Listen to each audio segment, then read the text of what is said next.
Fathul Wahab, ilmu itu dianalisis secara cerdas, ceria dan mudah.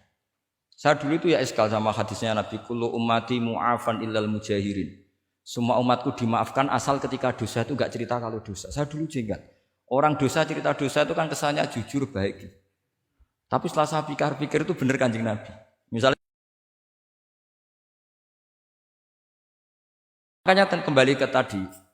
Kalau orang alim tidak mau izharul ilmi fa alaihi laknatullahi wal malaikati wan nasi ajmain. Misalnya saya ini terkenal membawa Islam yang mudah, yang menyenangkan. Orang itu sampai maksiat itu cari kesenangan. Orang sampai maksiat itu karena cari kesenangan. Tapi kalau kesenangan itu tidak didapatkan fit taat. Karena taat dikampanyakan secara agak teroris. Kamu sholat tidak mesti diterima. Karena baju kamu enggak mesti semuanya halal, sujud kamu enggak mesti diteror, sehingga orang yang sholat tuh, sholat ya orang mesti ditompo, mendingan enggak sholat. Kita ini kan mikir seperti itu. Coba nyuwun sewu, kalau orang-orang Kristiani, kalau kampanye gimana? Setiap orang mati bersama Bapak di surga. Sementara kita sudah kiai mati masih didoakan ingkana musinan. Itu murid kita loh. Itu kan enggak sopan sekali. Murid dongakno gurune ingkana musinan. Gurune kok muksinane ditaklek ingkana musin. Cara aku dadi gurumu sembrono guru darane. Susah ya apa sing muni kana muksinan ije dikein. Itu kan saya belum pernah doakan Mbah Mun gitu. Kalau saya mendoakan beliau supaya diampuni, doa saya tak rubah gini. Ya Allah antal ghafur wa anta dzu maghfirah. Maka sepatutnya jenengan mengampuni guru saya. Jadi saya tuh kalau bilang ingkana itu kayak gimana gitu. Tapi ini urusan zauk ya, sampean enggak boleh protes. Tapi sanate ngono Gus, niki kitab ngono, sampean ngrubah sanad. Ya saya kalau enggak bisa apa-apa kalau sampean protes gitu. Sampean ngrubah adab kalau gitu. Nak protes-protesan. Lu coba misalnya Syekh Abdul Qadir Jailani itu Sultanul Aulia ya. Terus beliau misalnya wafat di Ploso. Terus kamu berdoa ingkana musinan coba. Ini ketuane wali di ingkana. Boyo wong ndek akhlak sithik gitu maksudnya. Wong sak donya iku ya tabarraku bi. Ya tabarraku nabi. Saiki ditaklek ingkar. Saya tuh belum pernah doain guru-guru dengan meskipun saya tahu itu doa yang karena pilihannya gini. Misalnya sampean protes, Gus wong sanate ngono. Jangan-jangan mancen apalam mau ikut tok.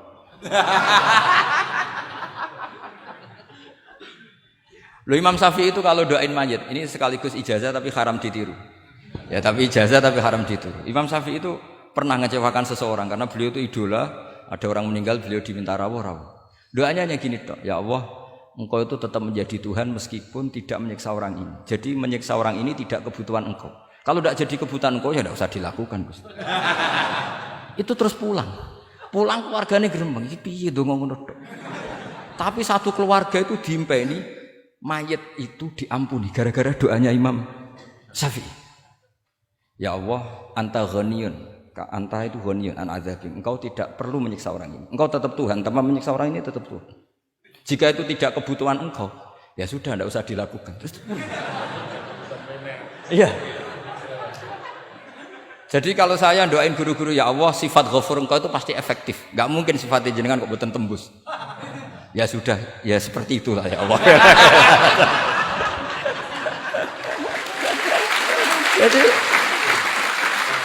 Jadi itu urusan daun, sama nggak boleh protes. Gus Pak kok ngawur istiadat itu bukan ngawur, saya ini orang waras. Punya rasa takzim sama guru sama para wali. Sementara kamu yang berdasar sanad tadi, jangan-jangan menghafalan kamu hanya itu. Ayo milih mana? Saya bukan bikin ajaran baru, ndak, ini cerita rasa. Cerita apa? Rasa. Dan itu di hadis-hadis gitu. Nabi itu kalau manja sama Allah gitu. Kalau ada orang salah terus kemudian diazab, kata Nabi, anta akram min ayu adzibahu marrotain. Ini di dunia sudah pernah engkau beri sanksi ya Allah. Anta akram min ayu adzibahu marrotain. Tapi kalau belum disiksa kemudian dia aman-aman saja di dunia, engkau itu akram, engkau sudah mulia, gak pantas sudah menyelamatkan di dunia, kemudian jenengan dendam di akhirat masih. Jadi masih nyiksa lagi. Itu Nabi itu kalau sedang manja dengan Allah itu akhirnya ya baik semua gitu. Lah saya jenis ulama yang partai itu. Partai itulah kira-kira seperti itu. Jadi gampang.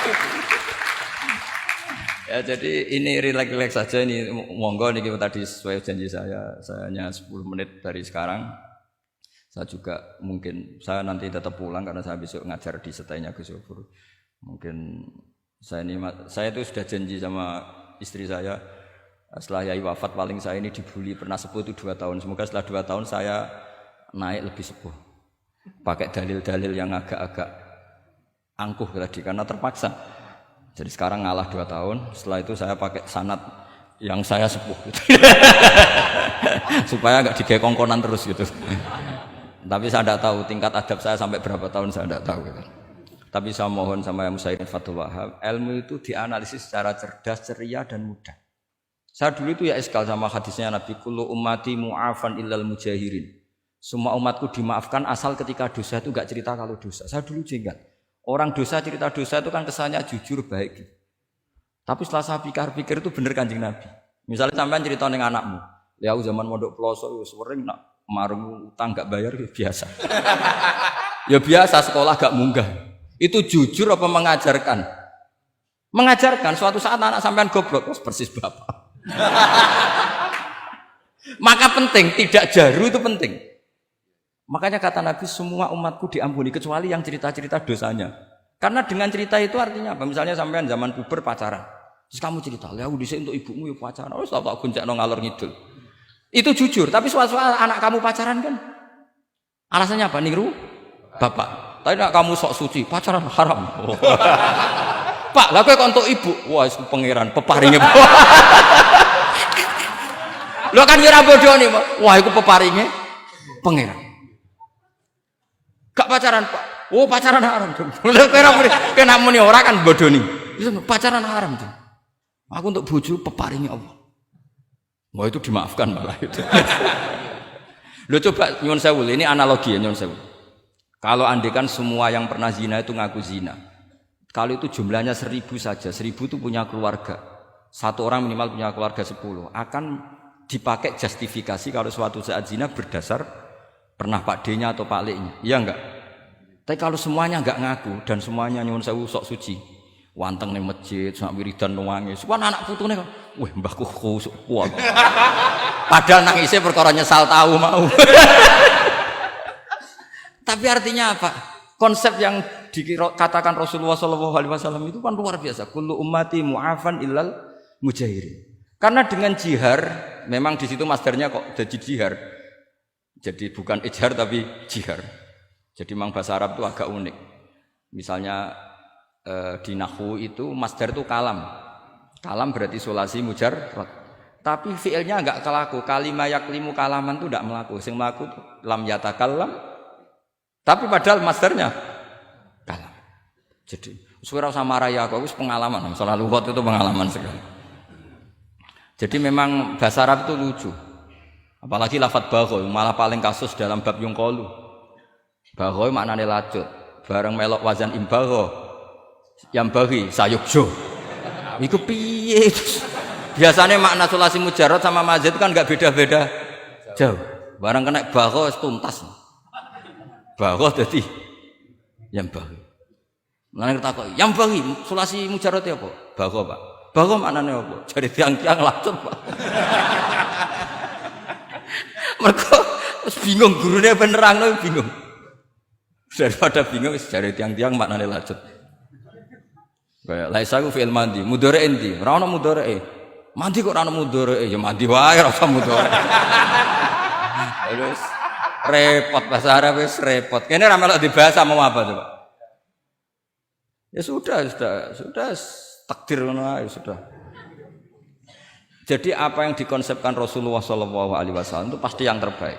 Bahkan Imam Ghazali ikut berkampanye wa inna ya, termasuk pemberian Allah terbaik adalah sitra, as-sitra itu atau tutup. Jadi hifdzul qaba'ih menjaga supaya keburukan kita tidak kelihatan itu termasuk kebaikan. Bukan dianggap tidak jujur karena tadi kalau semua keburukan kita tampakkan maka akan menjadi masif. Misalnya kamu cerita, misalnya insya Allah lah kita yakin semuanya kita insya Allah diselamatkan dari zina. Misalnya cerita dosa yang kecil-kecil saja. Misalnya ini pondok utang rambayar atau rokokan, gak jamaah. Terus kamu ceritakan anak kamu, itu bukan jujur. Mesti sebagai alat. Jadi cara anak kamu, wah disanggup, cocok. Suatu saat aku goblok kayak bapak. Aku di sekolah cung sering ramunggah. Anakmu mondok wis tenang, santai. Nak ramunggah dalile bapak. Tapi nak kowe cerita, mondok meniti pelosok. Pirang tahun, Pak? 10 tahun. Kepengen ngit mayai, kepengen mondok susu ben barokah. Munggah terus, Pak, munggah. Maksudnya ora munggah kelas, munggah apa wae pokoke. Wis tenang. Karena itu bahaya, makanya kullu ummati mu'afan. Ma'is ketika ngaku zina itu Nabi itu enggak menolak sampai 4 kali. Ma'is yang memaksa Nabi supaya beliau melakukan raja, eksekusi. Semua ketika meminta saran sama sahabat, halla satarta bidzalik, kamu enggak usah cerita. Karena tadi logikanya kalau ada Ma'is ya, jangan-jangan yang lain juga ya, itu kan menimbulkan macam-macam. Itu hebatnya Islam, malah kita diajarkan awamastur aurati wa amin rawati. Kayak apa baiknya Islam? Tapi kita sekarang karena tidak baca hadis, lalu ada gerakan jujur. Mari semua meresapi dosa masing-masing. Kamu pernah ini istighfar terus nangis. Jebule gerakan ngono iku ya nyun sewu ya ono duwike kan yo repot. Tidak usah seperti itu. Ikuti hadis Rasulullah Shallallahu Alaihi Wasallam bahwa termasuk nikmatnya Allah Taala itu adalah tertutupi semua kesalahan-kesalahan kita. Dan itu barokah bagi hadaddin karena kesalahan tidak muncul. Loh itu sudah untung, agama sudah untung. Ketika kesalahan tidak munculnya agama sudah ikut diuntungkan. Coba kalau semua yang maksiat itu kelihatan, kan seakan-akan hadil ardu mamlu'ah bil masih. Tapi ketika maksiat itu sembunyi-sembunyi, kemudian sing syiar itu adzan, pengajian, kan bagus. Sama nggak boleh protes, tapi itu kan tidak jujur. Ya bukan masalah jujur dan tidak, ini satrul qabaih. Nah ini namanya siasa. Namanya apa?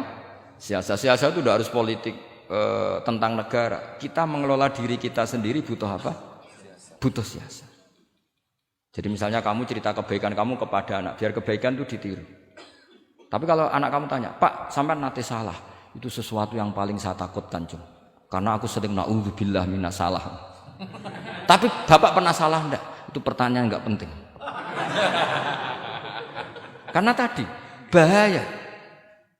Lu enak, maksudnya beragama seperti ini tuh enak. Kullu ummati mu'afan illal mujahid. Itu kan luar biasa. Jadi semua umatku itu diampuni asal tidak cerita-cerita. Misalnya gak cerita ke anak, cerita ke teman. Aku di gendaan, tahu tak ambung. Mesti pikiran kamu, nang pondok is pengurus jebule tahu ngono. Mesti digo, suatu saat aku nak ngono, awas. Atau nak caiki keamanan, awas kita kandakno kan gitu. Tetap ini menjadi alat maksiat bagi yang lain. Jadi tapi saya dulu itu iskal, kenapa ada hadis seperti itu? Tapi setelah saya analisis, memang kalau ijtihar atau ijhar itu efek negatifnya luar biasa. Dan kita harus iktidak bi Rasulillah Shallallahu Alaihi Wasallam. Ya tentu idealnya yora maksiat, yora konangan maksiat. Memang karena tidak pernah itu ideal. Memang gak konangan karena tidak pernah melakukan. Ya saya kira demikian, saya mohon supaya ya tadi ya saya Fathul Wahab dari kitab Manhajut Tullab. Itu dikarang Zakaria Al-Ansori piyambak Zakaria. Tapi kitab itu sebenarnya dari Minhajut Thalibin. Minhajut Thalibin dari kitab Al-Muharrar. Itu dari kitab Basit, Wasit, Wajiz. Terus itu dari kitab Nihayatul Matlab fi Dirayatil Madhab. Itu mensarai kitab Mukhtasarul Muzani, karangannya Imam Muzani ketika diimlakkan Imam Syafi'i. Karena semua karangan Imam Syafi'i itu amla alaina Syafi'i. Ya amla alaina Syafi'i. Makanya kalau sampean ngaji muin qala fil buaiti. Buaiti itu nama orang. Qala Syafi'i fil buaiti qala Syafi'i wa amlahu alal buaiti. Makanya qala fil buaiti qala fil Muzani itu nama orang. Artinya karena Imam Syafi'i itu hanya mengimlakkan. Terus muridnya nulis.